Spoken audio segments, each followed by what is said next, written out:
Hello friends, welcome. My name is Shivanand Maurya and you are watching on channel Shiva के साथ English की बात. Friends, I am here to help you. दोस्तों, मैं आपको यहाँ पे मदद करने के लिए हूँ. मैं आपका ट्यूटर नहीं हूँ, आपका मैं टीचर नहीं हूँ. जस्ट आपको मदद करने के लिए आया हूँ. आपने कहावत तो सुनी होगी कि दर्द को वही समझता है जिसे कभी चोट लगी होती है.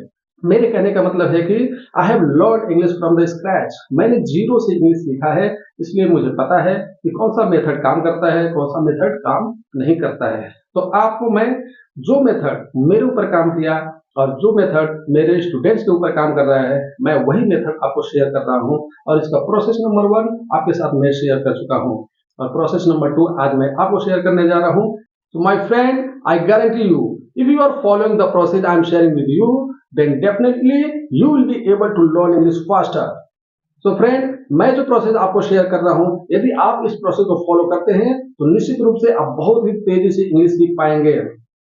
So please watch full video and follow the process. So friend, process number 1 में मैंने बताया था कि आपको सबसे पहले जो भी हेल्पिंग वर्ब है, मॉडल वर्ब है और प्रोनाउंस के वर्ड है, उससे आपको फेमिलियर होना है. उसका मीनिंग आपके मदर टंग में जानना है, उसका प्रोनाउंसिएशन जानना है. तो हो कि आपने प्रैक्टिस किया होगा और आप उससे फेमिलियर हो चुके हैं. तो चलिए एक बार रिवीजन के लिए एक बार इसको देख लीजिए और फिर आगे बढ़ते हैं.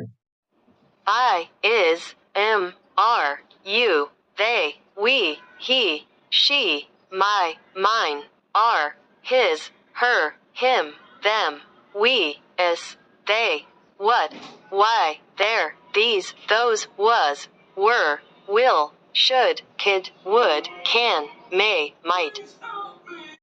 सो फ्रेंड, प्रोसेस में मैंने आगे बताया था कि आपको याद करना है, आपको लर्न करना है कि कौन से प्रोनाउन के साथ में कौन से हेल्पिंग वर्ब यूज करते हैं. क्योंकि डेली कन्वर्सेशन में यदि आपको परफेक्टली बोलना है तो इसको जानना बहुत जरूरी है. तो होप कि आपने इसको भी लर्न किया होगा. चलिए एक रिवीजन के लिए देख लीजिए, फिर आगे बढ़ते हैं.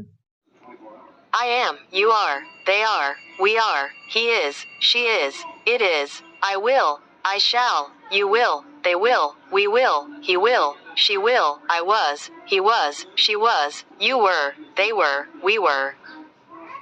तो फ्रेंड, इसके बाद मैंने बताया था कि जो भी डेली यूज के एक्शन वर्ड्स हैं, जो वर्ब्स हैं, जो बहुत ही इंपॉर्टेंट होते हैं, जो डेली कन्वर्सेशन में यूज होते हैं, उससे आपको फेमिलियर होना था. उसका मीनिंग आपको आपके मदर टंग में जानना था, उसका करेक्ट प्रोनाउंसिएशन जानना था. तो होप कि आपने प्रैक्टिस किया होगा. रिवीजन के लिए एक बार देख लीजिए, फिर आगे बढ़ते हैं.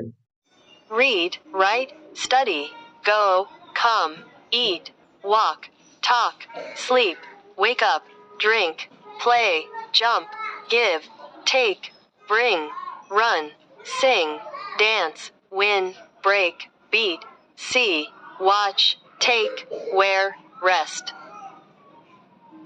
तो फ्रेंड, इसके बाद मैंने आपको बताया था कि आपको एक एक्शन वर्ड लेना है और एक प्रोनाउन लेना है और दोनों प्रोनाउन और एक्शन वर्ड को मिलाकर एक सिंपल सेंटेंस बनाना है. फिर उसमें आईएनजी फॉर्म लगा करके आप एक्शन वर्ड में आईएनजी लगा करके उसको कंटिन्यूअस सेंटेंस बनाएंगे. फिर उसमें नॉट लगा करके उस सेंटेंस में आप उसको नेगेटिव सेंटेंस बनाएंगे और फिर हेल्पिंग वर्ब को पहले लगा करके आप उसको इंटरोगेटिव सेंटेंस बनाएंगे. तो चलिए रिवीजन के लिए देखिए, फिर आगे बढ़ते हैं. I go, I am going, I am not going, am I going? I was going, I was not going, was I going? I will go, I will not go, will I go? So friend, अब बारी है process number 2 को जानने के लिए. सो आपको process number 2 में क्या करना है? अभी तक आपने छोटे छोटे सेंटेंसेस बनाए, उनको आपने प्रैक्टिस किया, उसके प्रोनाउंसिएशन जाने. तो प्रोसेस नंबर 2 में आपको क्या करना है? आपने जो भी छोटे छोटे सेंटेंसेस बनाए हुए हैं उसको एक्सपेंड करना है, उनका विस्तार करना है, उनको स्ट्रेच करना है. तो प्रोसेस नंबर 2 यही है कि आप छोटे छोटे सेंटेंसेस को आप एक्सपेंड करना सीखिए. कैसे करेंगे?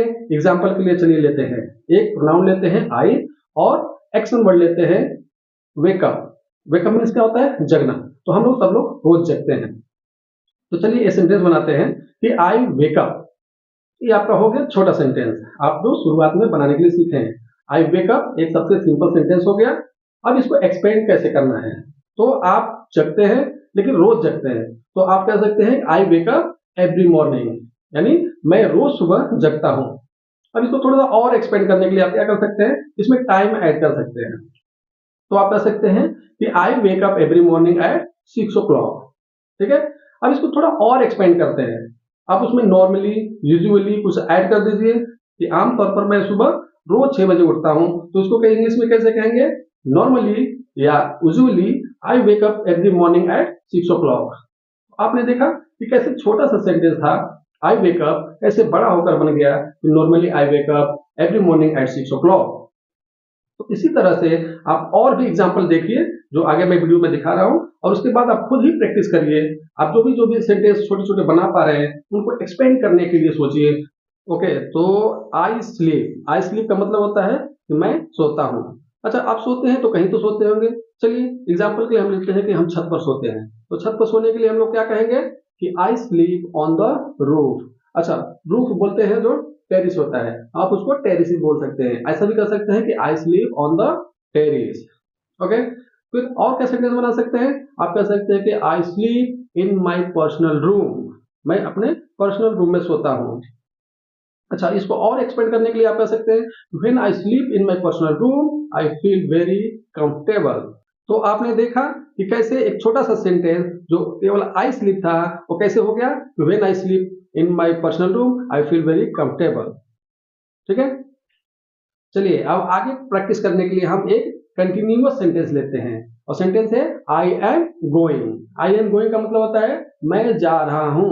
मैं जा रहा हूं तो कहीं तो जा रहा हूंगा। चलिए एग्जांपल ले लेते हैं कि मैं बाजार जा रहा हूं, तो सेंटेंस क्या हो जाएगा? I am going to the market. Where I am going? I am going to the market. अब मार्केट जा रहे हैं तो किसी काम के लिए जा रहे हैं। चलिए एग्जांपल ले लेते हैं कि हम लोग कपड़ा खरीदने जा रहे हैं, तो सेंटेंस क्या हो जाएगा? I am going to the market to buy clothes. ठीक है, मतलब मैं बाजार जा रहा हूं कपड़े खरीदने के लिए। इसको एक तरीके से और कह सकते हैं कि I am going to the market for shopping. ठीक है, तो आपने देखा कि कैसे छोटा सा sentence I am going become I am going to the market to buy cloth, यानी छोटे से सेंटेंस को आपने स्ट्रेच करके उसको बड़ा कर दिया। ठीक है, ओके, चलिए आप एक फ्यूचर वाला सेंटेंस लेते हैं जो विल के साथ में होगा। तो एक सेंटेंस लेते हैं I will go. I will गो का मतलब होता है कि मैं जाऊंगा। चलिए मैं जाऊंगा लेकिन कहीं तो जाऊंगा। चलिए मार्केट ले लेते हैं, I will go to the market, मतलब मैं बाजार जाऊंगा। ओके, बाजार जाऊंगा तो कब जाऊंगा? चलिए हम इसमें टुमारो ऐड कर देते हैं, तो सेंटेंस क्या हो जाएगा?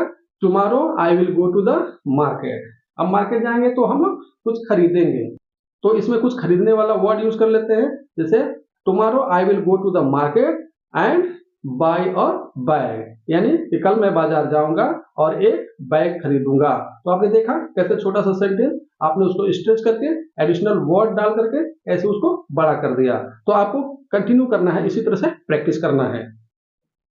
चलिए एक और छोटा सा सिंपल सेंटेंस लेते हैं प्रैक्टिस करने के लिए। लेते हैं आई रन। आई रन का मतलब हो जाएगा मैं दौड़ता हूं। मैं दौड़ता हूं तो कहीं तो दौड़ता हूँ, रोड पे दौड़ता हूं या पार्क में दौड़ता हूं या कहां दौड़ता हूं। तो चलिए हम इसमें पार्क ऐड कर देते हैं। ठीक है, तो सेंटेंस बन जाएगा I run in the park, मैं पार्क में दौड़ता हूं। ओके ठीक है, आप पार्क में दौड़ते हैं तो कब दौड़ते हैं? तो सेंटेंस में थोड़ा मॉर्निंग यूज करके हम सेंटेंस को बना देंगे कि I run in the park every morning. ठीक है, तो आप इसको थोड़ा सा और लंबा करने के लिए आप मॉर्निंग में अगर दौड़ते हैं तो आप इवनिंग में भी दौड़ सकते हैं। तो आप सेंटेंस ऐसे बना सकते हैं कि I run in the park every morning and evening. तो ठीक है, तो आपने देखा कैसे छोटा सा सेंटेंस आप स्ट्रेच होकर बड़ा हो गया। तो आपको कुछ ना कुछ वर्ड ऐड करके इस सेंटेंस को स्ट्रेच करना है। सो फ्रेंड, आपने कई सारे एग्जांपल देख लिए कि कैसे छोटे छोटे सेंटेंसेस को एक्सपेंड किया जाता है। तो प्लीज आप भी ऐसे छोटे छोटे सेंटेंसों को एक्सपेंड करने का प्रैक्टिस करिए। और गुड बाय करने से पहले मैं आपको एक रिक्वेस्ट करना चाहूंगा कि यदि यह वीडियो हेल्पफुल लगता है तो प्लीज लाइक बटन दबाएं, दूसरों को भी शेयर करें। ठीक है, मिलते हैं नए वीडियो में तीसरे प्रोसेस के साथ में, तब तक के लिए गुड बाय।